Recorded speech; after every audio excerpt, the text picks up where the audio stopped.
A morte de um filho é uma das perdas mais duras e difíceis de superar. O luto parental pode tornar-se patológico, mas há pais que conseguem ultrapassar o sofrimento e reaprender a viver. Dor sem nome é a reportagem especial desta semana.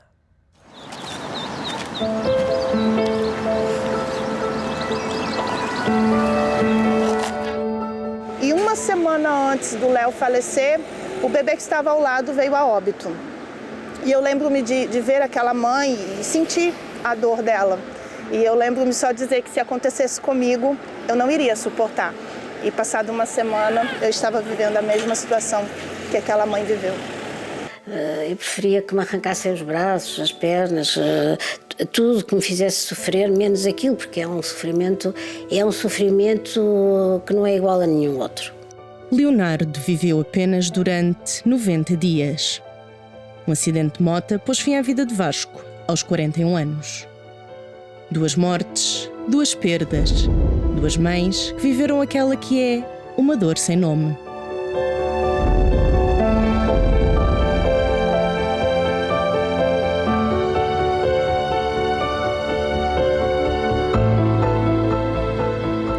As contrações começaram quando Andreia estava grávida de apenas 24 semanas.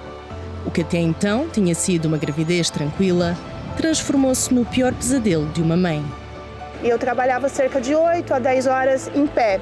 E eu percebi que nas 2 últimas semanas estava fazendo muita retenção de líquido. Ainda lembro-me de passar pelo médico e ele dizer para tentar descansar um pouco mais, fazer pausas e tomar bastante líquido. No entanto, no dia que eu completei as 24 semanas, eu comecei a sentir contrações.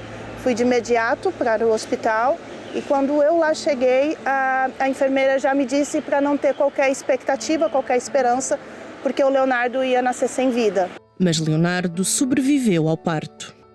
Com 620 gramas e sem ter os pulmões totalmente formados, a incubadora assumiu o lugar de berço e o hospital tornou-se na casa de Andreia. Tive que deixar de trabalhar, não tive direito a nada, porque não tinha contrato, não tinha documentação. E a minha rotina passou a ser estar no hospital das 8 da manhã às 20 horas, que era o horário permitido, sentada ali do lado da incubadora, sempre acompanhando tudo que lhe aconteceu por 90 dias. 90 dias de luta por uma vida que terminou quase sem ter começado. Na manhã em que recebeu um telefonema do hospital, Andreia soube de imediato que essa luta chegara ao fim. Percebi que naquele momento o Léo tinha falecido. Pronto, deixaram-me entrar na sala, ter ele nos meus braços, porque durante os 90 dias eu não pude tê-lo. Eu era a única mãe daquela sala que não podia ter o Léo nos braços. E ali foi um momento de despedida, um momento de muita dor. Restou o silêncio e um vazio cheio de nada. Onde antes existia esperança, ficou apenas um grande pedaço de solidão. Foi um processo muito solitário. Ilegal, sem trabalho, meu relacionamento acabou e eu acordei no outro dia depois do sepultamento e disse, e agora, o que eu vou fazer? Porque eu não tinha rede de apoios, então quando eu ia para o meu quarto eu lembro de orar e de chorar e dizer, Deus, hoje eu só queria um abraço. E eu não tenho ninguém para me dar esse abraço. Os pais sentem muito, é uma culpabilidade muito grande. Além dessa culpabilidade, também sentem uma responsabilidade pessoal. Eles sentem-se perdidos, completamente desorientados. Além de sentirem isto, esta culpa vai sempre trazendo outras coisas, que é, por exemplo, eles sentirem que não cumpriram o dever de pais. Eu não consegui evitar que a morte do meu filho acontecesse. Ou eu, agora, deparam-se com uma situação, já não consigo fazer nada. Eu já não consigo fazer nada para mudar isto. Eu já não consigo voltar a ter o meu filho comigo, a ter aquele ser que eu gosto tanto. E isto é de uma profunda solidão, de um profundo vazio. 18 anos se passaram desde a morte de Leonardo. O tempo sossegou a dor da perda e trouxe conforto para enfrentar a ausência e a saudade. Que o que fica são saudades, muitas saudades. Mas eu entendi o seguinte, enquanto eu queria ele cá, ele estava em sofrimento. Muitas vezes o chorinho dele denunciava que ele estava em sofrimento. Então era muito egoísta eu querer que ele ficasse aqui só porque a mãe queria o filho ao pé. E hoje, eu sou grata. Eu poderia estar revoltada por ter vivido 90 dias, mas quando eu dei a entrada, a enfermeira ela disse, vai morrer, não vai nascer com vida. E Deus me deu 90 dias, então eu tenho esses 90 dias como um presente. Era madrugada quando o toque do telefone arrancou Marília do sono.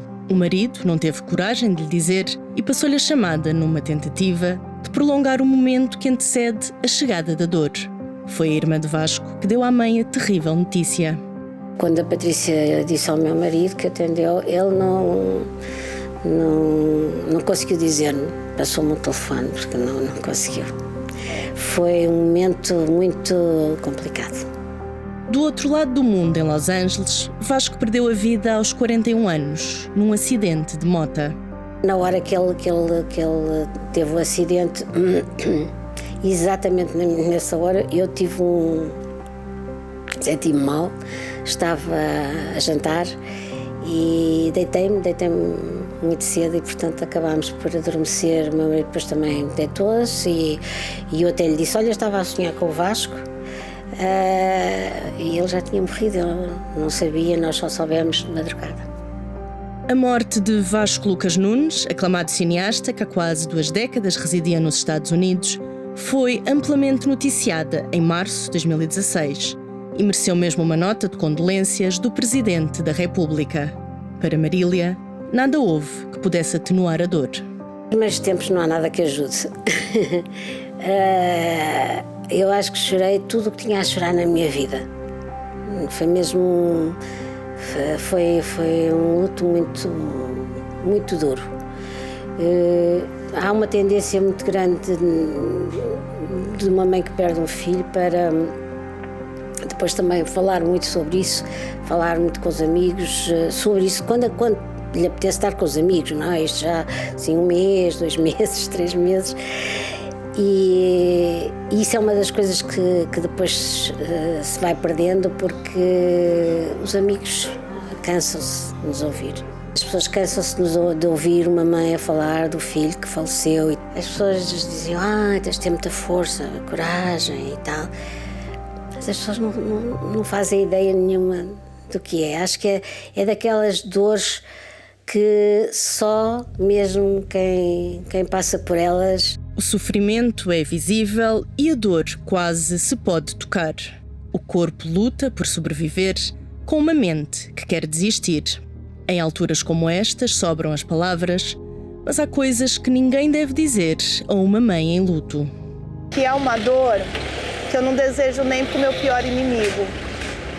E que dizer que vai passar ou que vai ficar tudo bem, não. Se você não tem nada de que vai agregar de fato naquele momento, abraça, acolhe e dizer para a pessoa não chorar. Tem que chorar, tem que viver o luto. Todas as vezes que eu tenho vontade de chorar até hoje, eu choro. Isso é libertador. Mas dizer para não chorar ou que vai ficar tudo bem como se fosse num passe de mágica, não ajuda. Não se deve dizer para não sentir, não se deve dizer para não falar, porque por si só, estes lutos, as pessoas têm já uma tendência para se isolarem socialmente. Não, é tentarem reencontrarem-se, tentarem ajudarem-se, os casais, ou individualmente, tentarem fazer alguma coisa. Mas principalmente é deixar as pessoas sentirem. Estarmos ali, muitas vezes o estar presente não é dizer nada, é estar ali ao lado, estar ali a acompanhar a pessoa neste processo tão difícil. Ninguém sabe o que é que há a dizer e de facto para uma pessoa que passa por isto o melhor é não dizer nada, é dar um abraço e dizer estou contigo ou qualquer coisa, porque dizer olha tens que ser forte ou nem sei o que é que as pessoas dizem tanta coisa. Quem não passa não pode dizer que imagina, porque a gente às vezes diz imagina a tua dor e quem está assim a quente ainda dá assim uma certa revolta porque a pessoa não imagina mesmo. Ninguém imagina, só passando mesmo por isso. Morrer por dentro, sobreviver por fora. Perder um filho é perder também a perspectiva de futuro e a vontade de viver no presente. Encontrar um refúgio para a dor é uma das formas de a ultrapassar. Há pessoas que ficam com raiva, que ficam muito revoltadas. Eu nunca senti isso. Não senti. Refugiei-me imenso na leitura. Portanto, os dias eram muito compridos para se estar a sofrer. O Léo me ensinou a ser mãe, o Léo me ensinou a amar. E o Léo se foi, mas eu fiquei. E se eu fiquei é porque ainda havia muita vida para ser vivida. Continuei a sofrer, continuou a doer. E eu vivi esse luto, mas eu vivi no secreto. Era no meu quarto que eu rasgava o meu coração, que eu chorava tudo que eu tinha que chorar. Mas continuei a me dar a oportunidade de viver, de não ir embora com o Leonardo. Ele foi muito amado e eu sei que eu fui muito amada por ele também. E eu acredito que o Léo, como filho, não ia querer ver a mãe desistindo da vida. Um filho não morre. Um filho está sempre dentro de nós. Está sempre no nosso coração. Ou seja, é assim, estão sempre as memórias, sempre as recordações. O que nós tentamos aqui é que a pessoa vá buscar esse foco e que perceba, se acontecesse o inverso, o filho gostaria de continuar a viver a vida dele feliz, a progredir. A mesma coisa, nós trabalhamos um pouco isso com os pais. Esquecer é impossível, recordar é inevitável. Os filhos vivem para sempre na memória e no coração dos pais. Quando eu chegava no departamento da neonatologia, logo na porta da sala das incubadoras, ele poderia estar dormindo, mas eu chegava na porta e ele acordava. Então, quando ele acordava, ele se agitava tanto que o aparelho dava aqueles alarmes. E as enfermeiras diziam, como é impressionante, ele sabe que a mãe dele chegou. E na hora de ir embora, eu dormir, cantava para ele, conversava com ele, ele adormecia. Quando eu chegava na porta para ir embora, ele acordava, agitava novamente e eu tinha que voltar. Ele sabia quando eu chegava e ele sabia quando eu estava indo embora. E isso marcou bastante. Há um lugar que para mim é um ovo. É o meu ovo com ele, que é o meu carro. Eu entro no carro, nem que seja para ir ali às compras, eu dou por mim a falar com o Vasco. A lei, alterada no ano passado, aumentou de 5 para 20 o número de dias que os pais podem faltar ao trabalho depois da morte de um filho. Acho que não é justo, acho que precisavam de mais tempo, acho que devia haver mais apoios. Justo não é. Não é suficiente. Como é que disse a um pai, recupera-te em 20 dias, ou uma mãe? Esses 20 dias está tanta coisa a acontecer. Se me perguntar quanto tempo é que se leva para passar para a fase seguinte, isso depende de cada personalidade, depende da forma como a pessoa está. A pessoa tem que sentir. Passam dias, meses e anos, mas a orfandade de um pai e de uma mãe é para a vida. Depois de perder um filho, é preciso devolver significado ao mundo e reaprender a viver. Primeiro de tudo é viver o luto, como eu disse. Chore, se permitam sentir essa dor, mas entendam que a vida não acabou. E eu presenciei muitos pais que têm outros filhos e por conta desse sofrimento acabam deixando os outros filhos de lado. Então, o seu filho esteve aqui com um propósito e tente lembrar das coisas boas, as memórias boas. Guarde isso no coração, agarre-se a essas memórias e entenda que, com o tempo, essa dor vira saudade e que ainda há muita vida. E como eu fiz, no meu caso, em pensar no Léo como meu filho, gostaria de ver a mãe dele, eu acho que traz muito conforto. Um filho não quer ver a mãe sofrendo, não quer ver o pai sofrendo, quer ver o pai vivendo e sendo feliz. A saudade não passa, é permanente. É permanente. E é difícil. Quando vêm as saudades, que vêm, que estão permanentes, mas quando elas atacam, digamos, o que eu faço é lembrar-me que ele não gostaria que eu estivesse triste. A dor não diminui, a gente aprende a viver com ela. O meu filho faleceu há 7 anos. É preciso aprender a viver com esse buraco.